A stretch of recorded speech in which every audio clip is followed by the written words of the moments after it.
What's up, guys, and welcome back to Spoken Truth. Well, before we get into the blockbuster trade that happened last week with the Phoenix Suns and Bradley Beal, I want to get into some news that happened right after the NBA Finals. I want to get you guys quick thoughts on the Ja Morant suspension. Tunde? I mentioned I'm in Denver right now. I am not I've driven by and I'm not too far away from the Shotgun Willies where this all started. Um that's a piece. That's history right there. You understand? Got to Shout out stop to in and see what Ja was up to. I haven't done that. If I mean for many reasons. For many reasons, but also, they was posting pictures of Ja in there. Like the club was leaking Yeah. pictures. Ain't Yeah. no privacy. Don't go to Shotgun Willies. They will air out all your business. Hey, they held him down though and said that he wasn't drinking that night. I Hey, can't if you got believe an op, he wasn't if you got drinking. an op in the city, oh, it's over. They know your location and everything. That's It's crazy. definitely over. They better hold him down. Did you see how much money was on the floor? Yeah. I just like everyone. My real take on this is that everybody keeps saying like Ja needs better people around him. Ja needs better people around him, and at some point, you are the people around you. Nobody's making you wave like it's the NBA and Adam Silver didn't talk about in announcing either one of these suspensions that he's now been handed. There was no mention of the assault case that happened with the 17-year-old, whatever might have gone on there. There was no mention of him tweeting at fans saying it's free to see how hollows feel.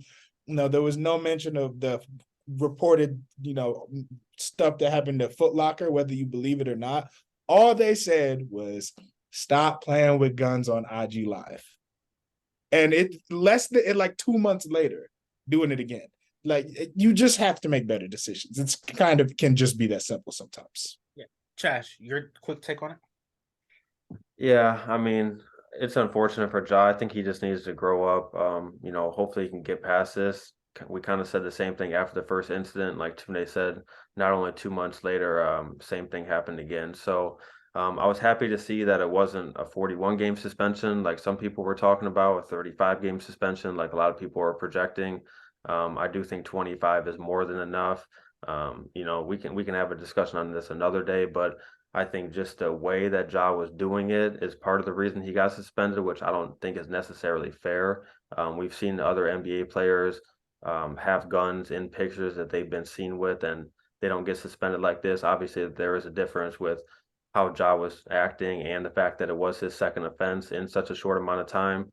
But I just hope that he's able to get past it. It's unfortunate, especially because not only is it going to cost him time on the court, time from getting better, but it's also going to cost him a lot of money. He wasn't, yeah, exactly, Danny. He wasn't able to be an All NBA player last year, um, in part because of that suspension, and already the fact that he's suspended 25 games next season takes him out of being in contention for All NBA. So, and the fact that that 25 games is unpaid. So, I mean, we're talking about tens of tens, maybe 50 plus $1 million that he could be costing himself. So I just want Ja to get back on the court. I hope he takes this suspension seriously. And when he does come back, I think it'll be in like mid-December that he's just, right back to being focused and the Ja that we're used to seeing on the court.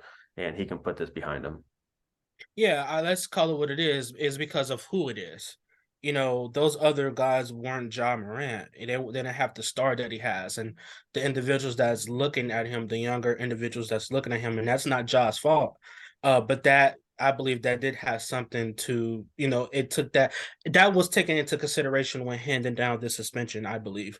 But he's going to lose about $7.6 million in the 25 games over the totality of last year and the entire suspension for this year. He's going to lose a lot of money. There's upwards to 50 to 60K. Just from the suspensions.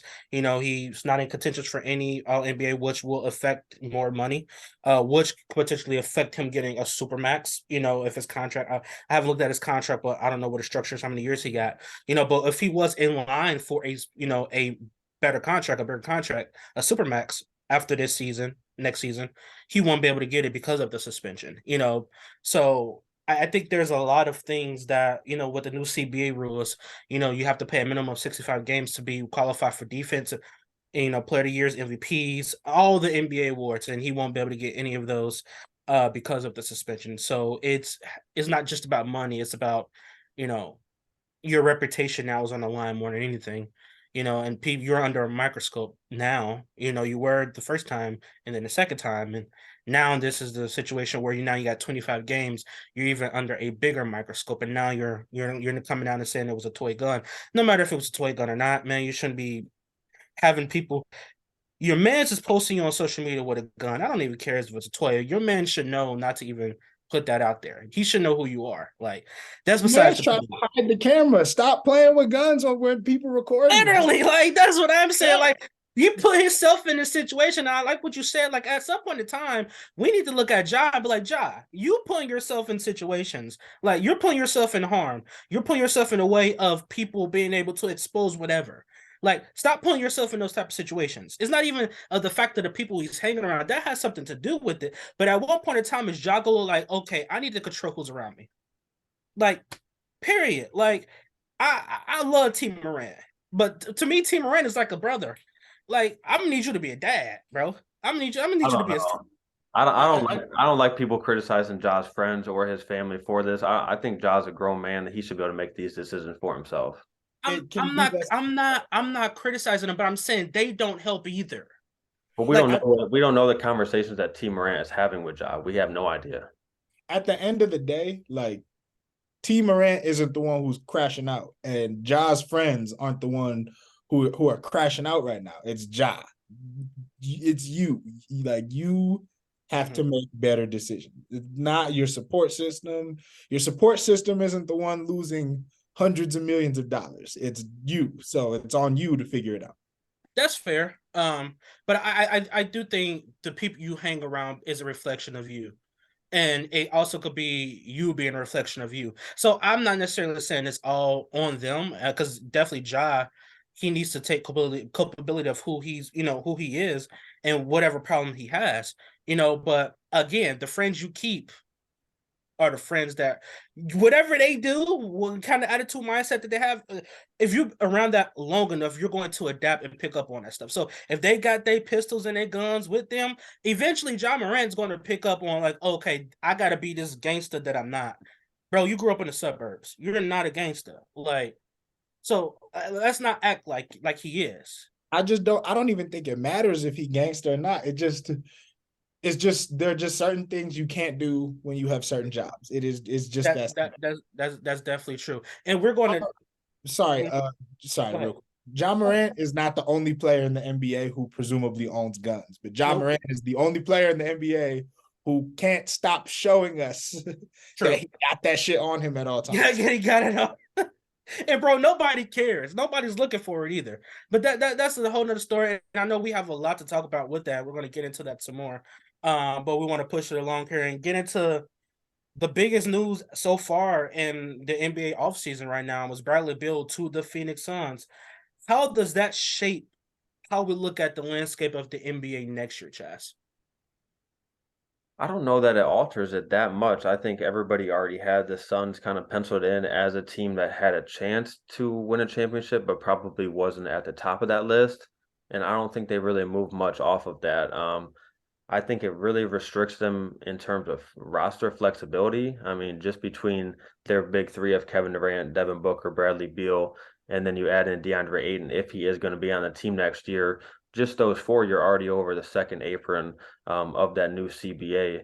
So, I mean, and we haven't talked about the CBA, but that really restricts what you can do in terms of signing players during the season, making trades with buyouts. Once the buyout market opens up. I just don't think it's a good idea to have those four guys all on the same roster. They're all going to be making like $50+ million going forward. I don't think that's a scenario that really creates a winning environment. I think it would have probably been better to try and move off of Chris Paul and DeAndre Ayton and really fill out your roster if possible. Now, you can still try and do that with DeAndre Ayton, but it just seems like adding Bradley Beal didn't really change much. I mean, you don't have a point guard on your roster. Like we talked about in our group chat too, and I think you mentioned it, where a team that is already really relying on that mid-range shot adds another guy that is absolutely one of the guys that you look at. And not to say that, you can't win like that, because all of them can score in that range.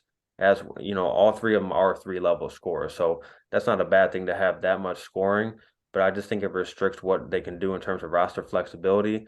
And I don't know that it's going to be that great on the defensive end either. I mean, I think Kevin Durant and Devin Booker are pretty solid defenders, but they're not like absolutely lockdown defenders, and Bradley Beal isn't that either. So I don't think it's a great deal. I think the Suns are still a team that, depending on what other moves they can make, maybe they can make a run at a championship. But I don't think this really changed their destiny, in my opinion.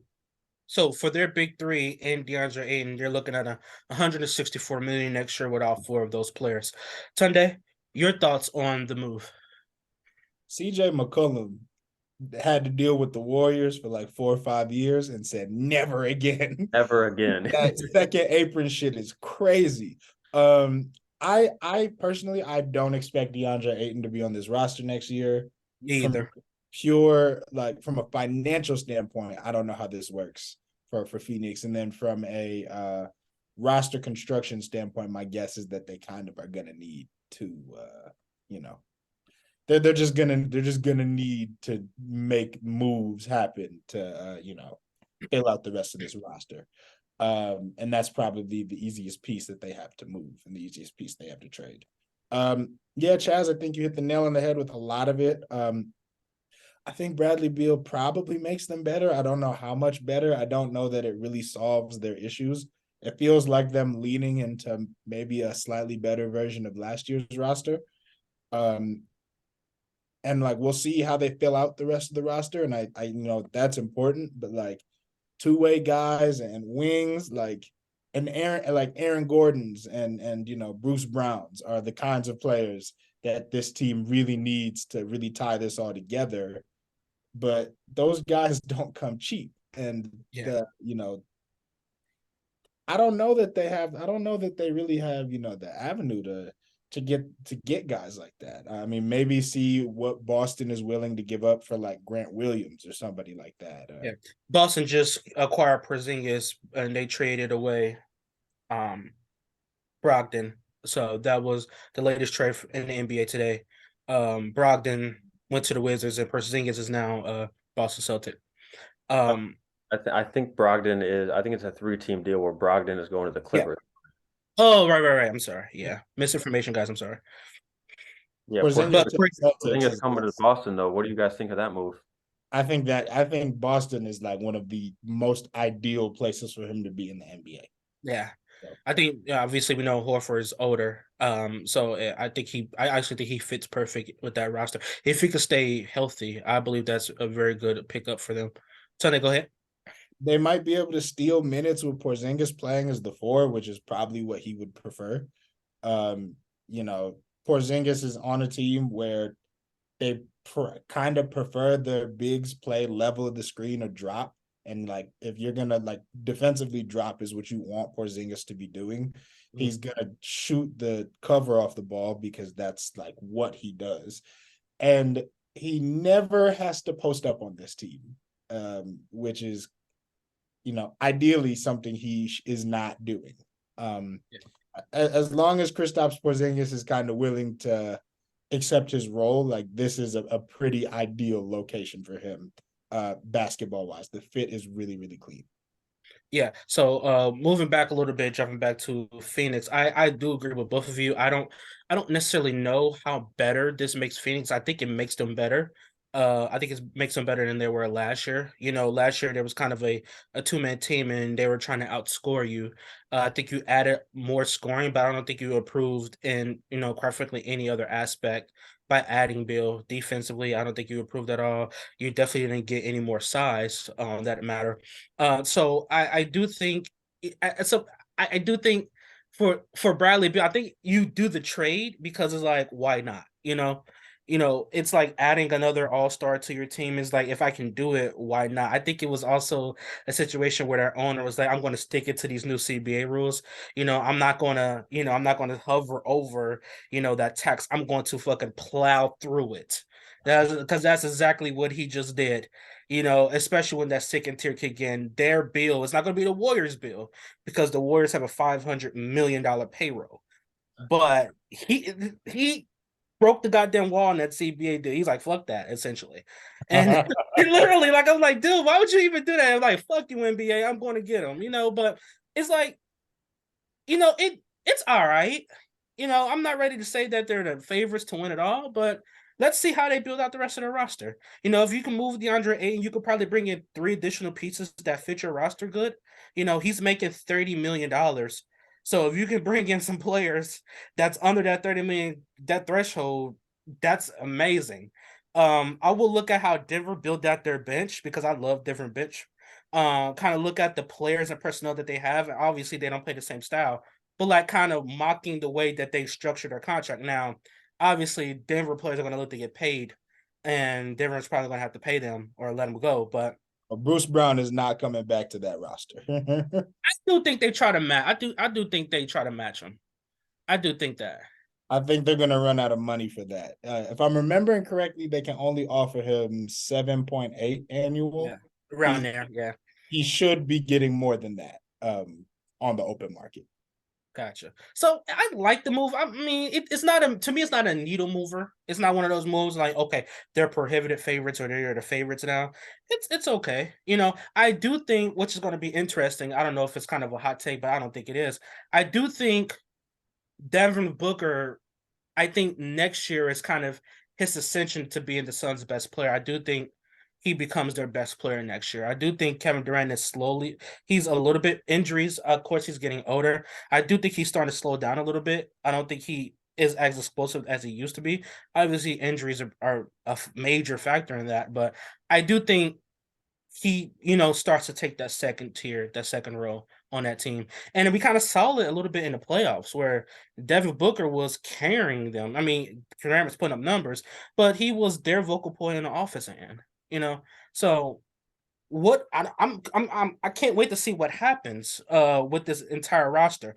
And I don't think any of us expect CP3 to play for the Wizards, right? I don't think that's happening. No. 50-50. We'll see. 50, let me know what's your scenario, why you think it's 50-50. Let's move into CP3. I mean, what onus do they have to just get off his contract, right? I think that's part of it. It is now 30 million guaranteed. It used to be 15 before they made the trade. Now it's 30 million is guaranteed.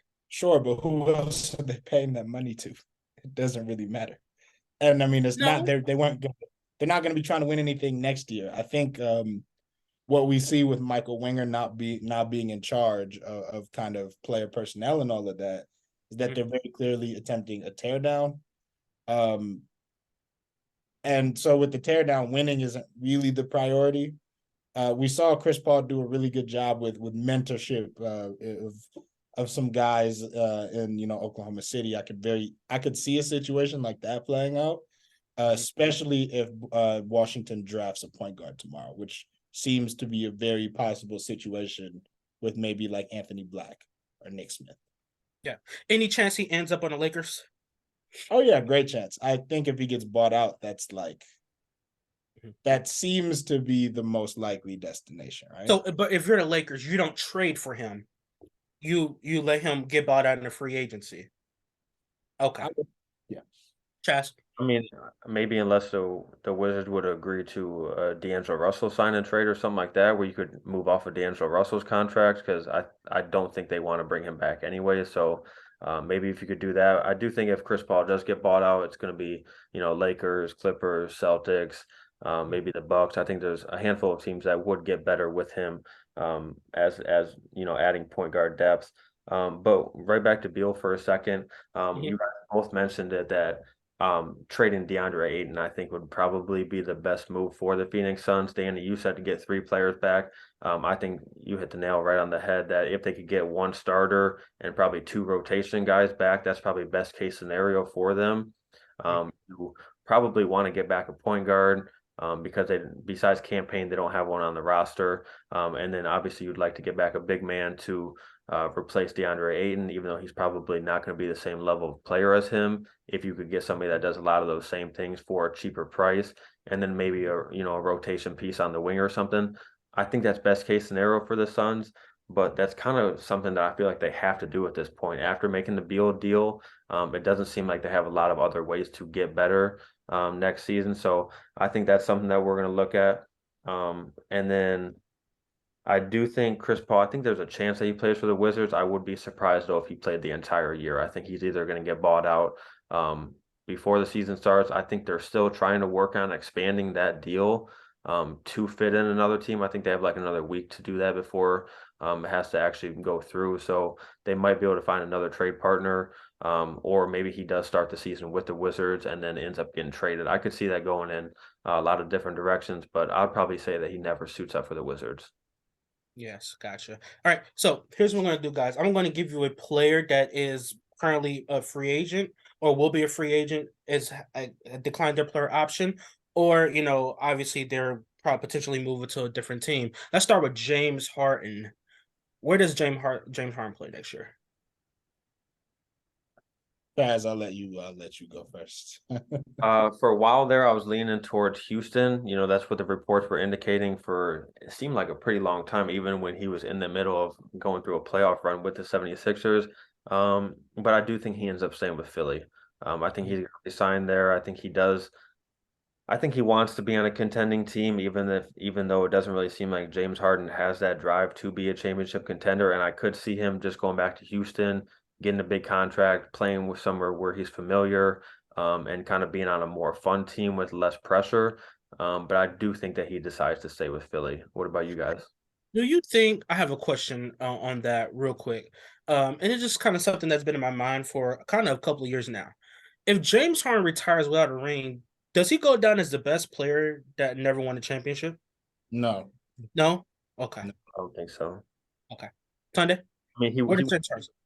he would be in that conversation, I would say, but I don't think he'd be number one. Go ahead, Tuna.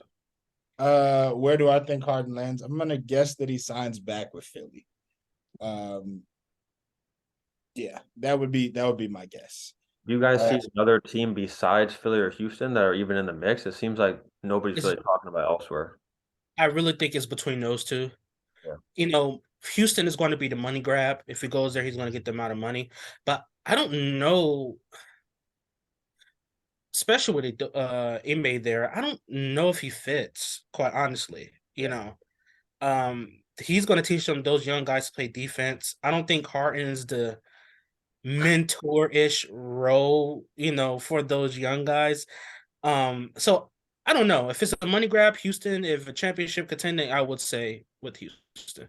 I mean with Philly. So I don't know. Damian Lillard, where does Dame end up?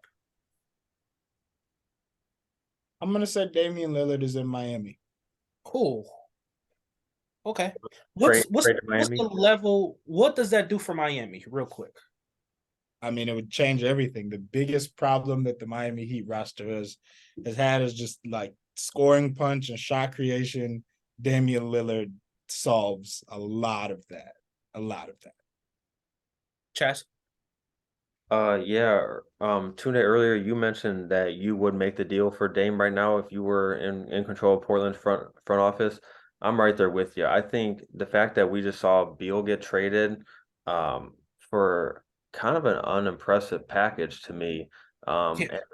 And if he got traded 2 years ago, I think that deal looks a lot different. So I think Portland needs to make this move now, or it could be too late pretty soon. Because things happen fast in the NBA. You have one season that's not up to par. You have one more injury, and all of a sudden, Dame's value is cut in half, or cut down to 75%. And Beal, if you would have traded him 2 years ago to a team that was contending, you probably could have gotten like 4 first-round picks and a couple of good players or something like that. And instead, we see him go for an aging Chris Paul, Landry Shamet, who couldn't even get on the floor in certain playoff games, and then a bunch of second-round picks, which is pretty crazy to say for Bradley Beal, who is even though he's not as good as he was 2 years ago, he still is probably a top 30, 35 player in the entire league, one of the best two guards in the league. So I think Portland needs to make the deal now, before it's too late with Dame. I think they just got to rip the Band-Aid off, trade him. You're going to get an absolute huge haul for him. And Tuna, like you said, I think Miami would be a good fit. They could probably put together Tyler Hero, Kyle Lowry, Caleb Martin and maybe a couple picks or something like that, and that'd be a pretty good deal. I don't know if that's the best that Portland could get out of somebody for Dame. I think that's somewhere that he would like to go though. And we did hear that if Dame did want to get traded, Portland would try and find him a team where he wanted to go to, especially if it was in the Eastern Conference. So I do think Miami is a good chance for him. But honestly, the way that the last 2+ years have gone, I don't think Dame is going to get traded. I think they're going to do everything they can to either make that, trade that number 3 pick and bring in a player that makes him. I don't think it'll make him a contender, but I think in their eyes it would get them closer. I don't know. That's just what it seems to me because we haven't seen any indication over the last couple years that they're ready to move on from him. They're so far away from contending. Like it's And yet it seems like every year they feel like they're one move away. Yeah. Sunday? And not. I will say that Bradley Beal's situation is a little unique. I think Bradley Beal with a different looking contract gets moved for a lot of stuff. I just think his contract is a little bit tough. And really it's tough because of the no trade clause. Like the no trade just makes it really hard for teams to package together a lot of assets because you can't move off that contract without his permission. Yeah. A couple more here. Zion Williamson. Does he get moved? I'll say Zion moves on from his current relationship. That's what I'll say. That's a great question. Bro, I was going on Mariah Mills' Twitter. It's every day. I was like, the other day when she was talking about play with me, I'll leak these tapes. It's been 14 days. You not tired of this? I know. I don't know that I've ever seen anybody tweet through it harder than she was.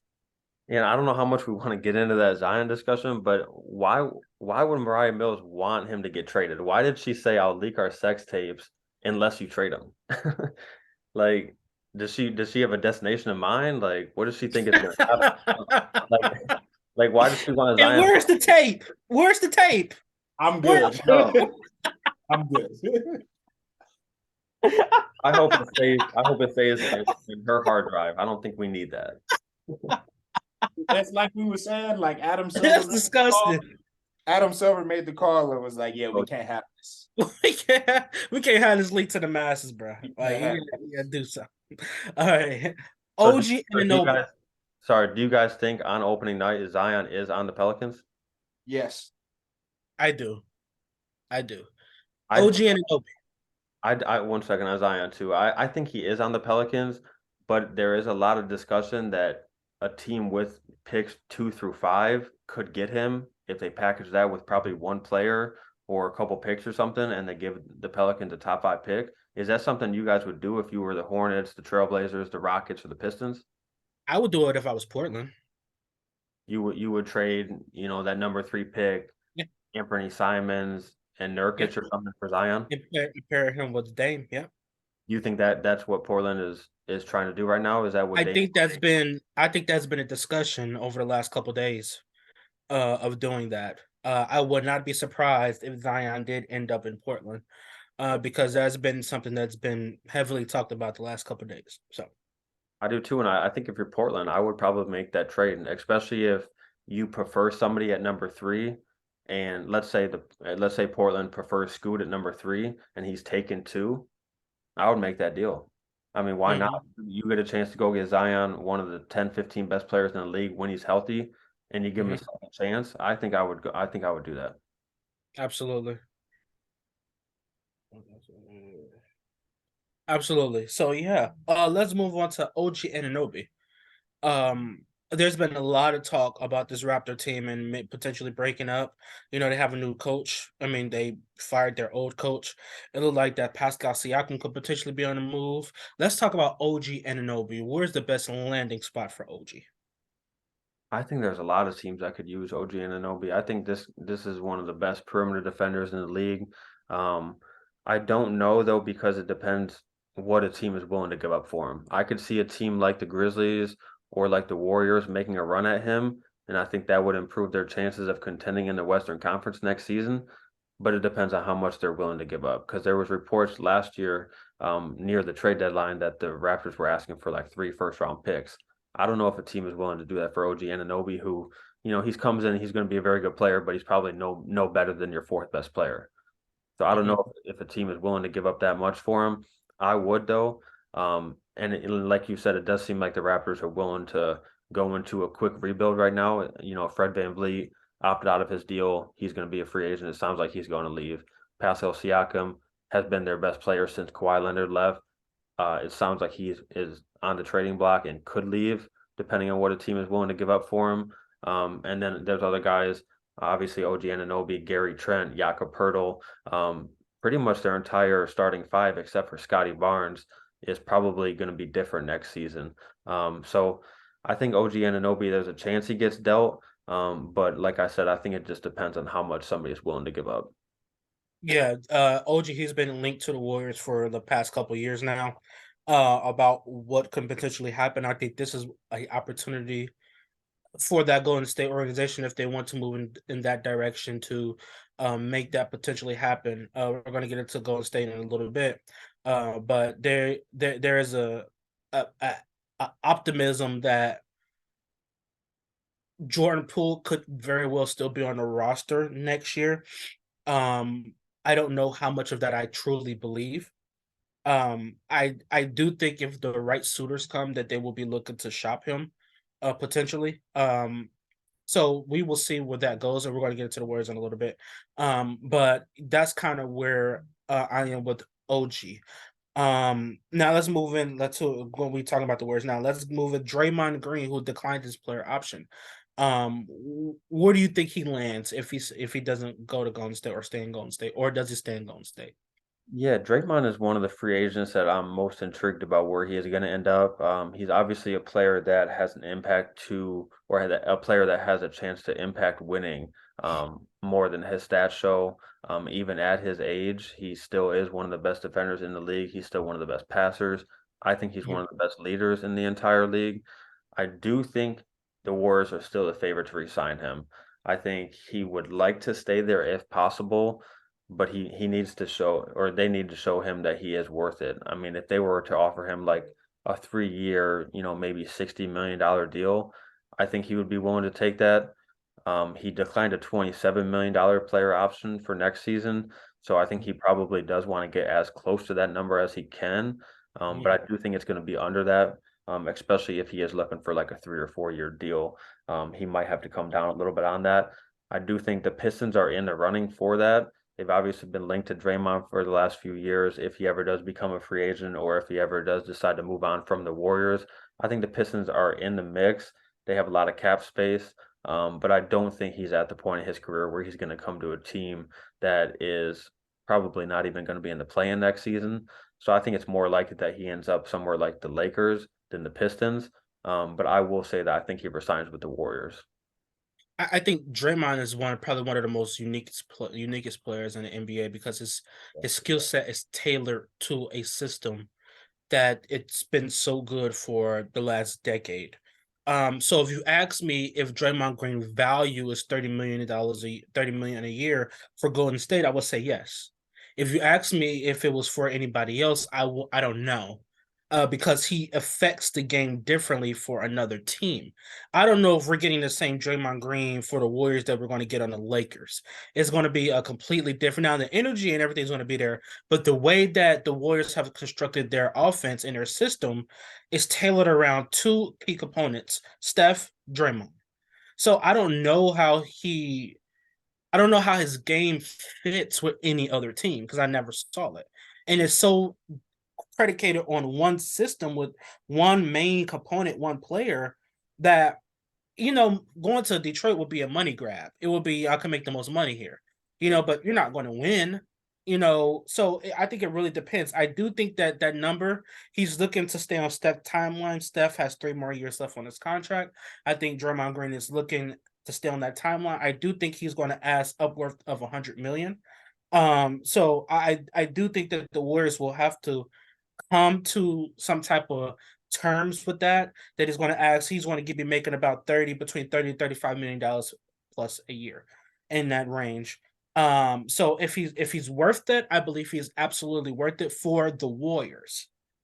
I think he's worth it for the Warriors. I don't know about any other team. So this is where the money comes into effect, because you got Steph Curry making 59,000 next year. You got Klay Thompson making 43,000 next year. You got Wiggins making 30 plus. You got Jordan Poole, who would get a kicker into his deal, making 30 plus, and Draymond making 30 plus. When I said earlier that they're going to have a $500 million payroll, that's only for 5 players. And that's not even being able to fill out the rest of your roster. So it's going to be very interesting to see what they do. And that's where the Jordan Poole contract comes to play, because you can potentially unload that contract and being able to bring in new key components. This CBA, I really think it is a anti-Warrior CBA rule, because it's everything that this Warriors team has done over the years, and it's counterproductive to stopping them from being a championship caliber team. So I really do think, and I heard Brian Windhorst say this, I think a couple weeks ago, and I've been saying it for a minute, like, this is an anti-Warrior bill. Everything and the components of looking at this bill say, okay, we want to stop the Warriors from winning as much as we can. And Joe Lacob, he's willing to spend. The Warriors is going to have a high ass bill. Like, they've had the highest payroll since he's been in the owner of the team. Since this dynastic run. So I don't know. I don't know where it goes. That's why it's hard for me to believe that Draymond and Poole, despite the altercation that they had in the offseason, they both coming back on new deals. Poole's deal is already done. Draymond getting a new deal. It's hard for me to believe that all 5 of those players could be making over 30 plus million. I think if the Warriors bring back Draymond, I don't think the contract will be able to be $30+ million. I just don't think they'll be able to afford that and still fill out the rest of the roster.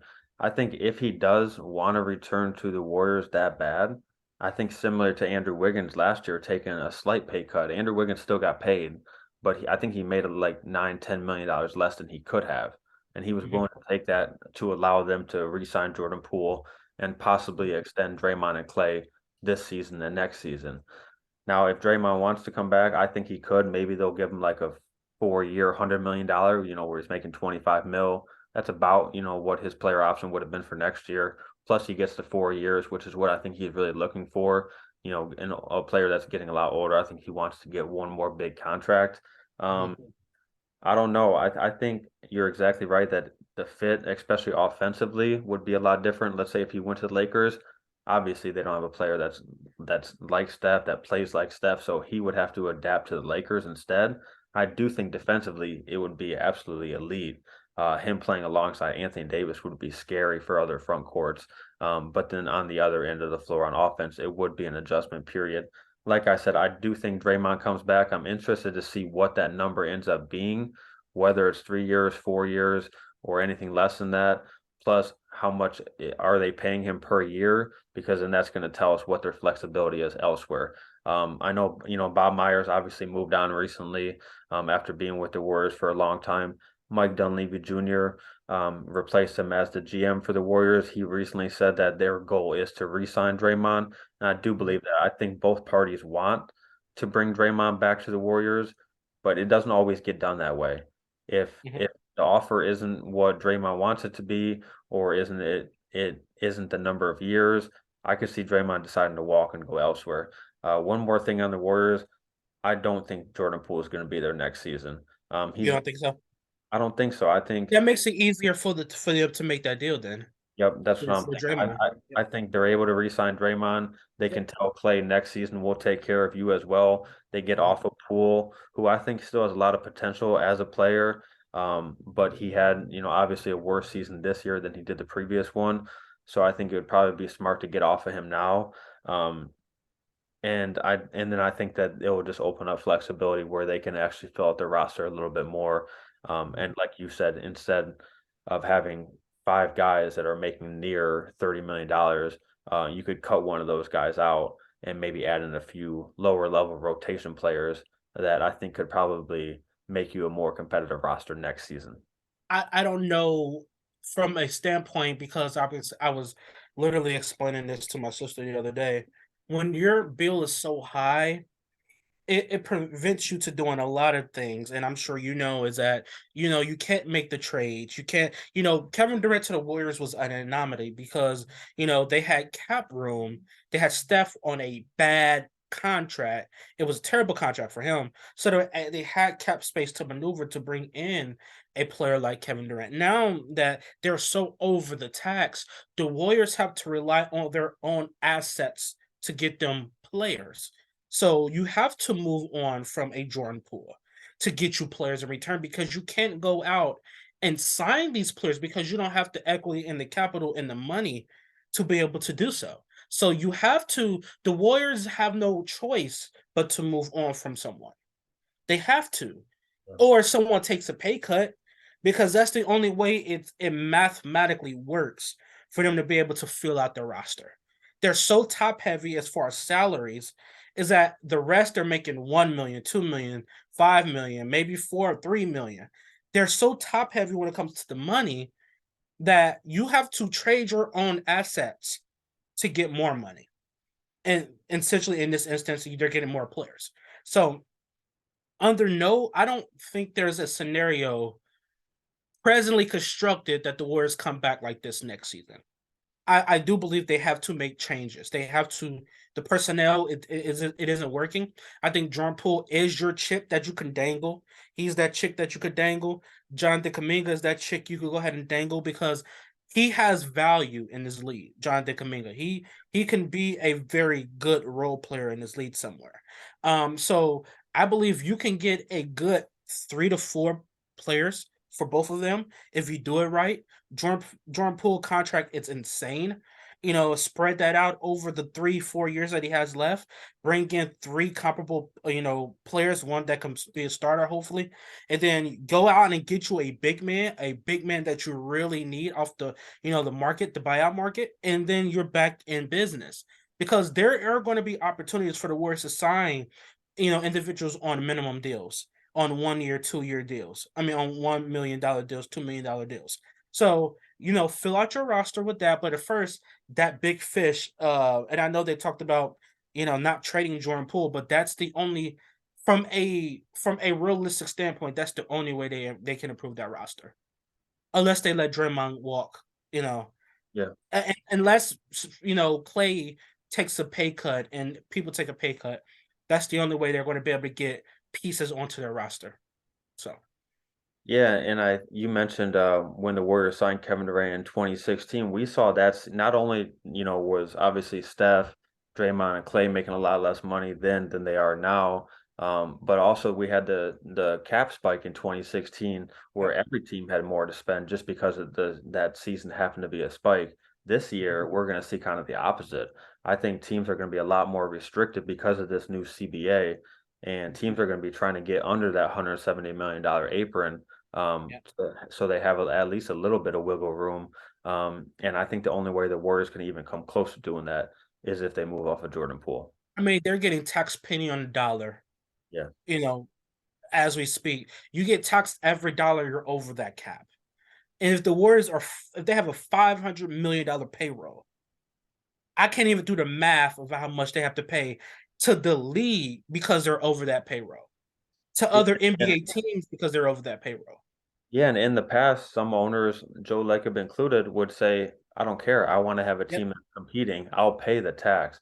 But now it's not like that. Now, if you're over that apron, you'll have to Yep. pay the tax, yeah. But then also during the season, you can't make trades. Yep. The buyout market opens, you can't buy out any players. You can only, Vet minimum deals you can't yeah, get. So exactly. You can only use one mid-level exception. So it really, now really, it's taking away your abilities to fill out your roster. yeah. They said, okay, then now they can pay the tax. We'll pay the tax, but now they're like, okay, now they're paying the tax. What else can we take away? So now we're taking away your abilities to sign individuals, vet deals. We're taking stuff away for you to not be able to fill out your roster to a point now you have no choice but to get your roster under the cap. So it's going to be very, very fascinating with how this team. Free agent is going to be amazing. I think this is going to be one of the best free agency that I've ever seen because there are so many rumors, unknown, so many people that could potentially move, and people like, well, Steph should take a pay cut. Steph for the next 4 years is going to be the highest paid player in the NBA. And no one is batting an eye. No one. This I will never forget that this man signed a 4-year, $44 million contract. Like, the value that he had back then is 100,000% greater now. So he's worth every single dime he's going to get. So if he's getting 60 million next year, he's a $60 million he's getting that next year. So I mean, he's not going to take a pay cut, and I don't think he should. Yeah, Steph is marked at 51.9 million next year. Year after that, 55.8. I think it goes up another 59 after that. 59 after that. Yeah, 59 after that. Yep. Yeah, and he's not the player that you're going to be saying needs to take a pay cut. It's going to have to be somebody else. So they're either going to have to move off of Jordan Poole and Jonathan Kuminga, like you mentioned. Maybe they can throw Moses Moody in there if they want to hang on to Kuminga. Maybe the Warriors front office says we'd like to keep Poole. Is it time to move off of Clay? Is it time to move off of Draymond? I don't know. They have room, but I think one of those three players is going to have to go before next season. Absolutely. And I think it's going to be Jordan Poole. Jordan Poole, absolutely. And we're going to keep you guys updated on all things free agencies coming up. But it's going to be very interesting to see what these teams do. I know we covered a lot tonight. We covered the NBA draft, getting you guys ready for that tomorrow. We cover some free agency, some of the biggest moves that's happened so far, some of the biggest names that can potentially be on a move come this off season. We wrapped up the NBA Finals. Coming up, we will give you guys our personal list of the top 10 NBA players going into next season. Stay tuned.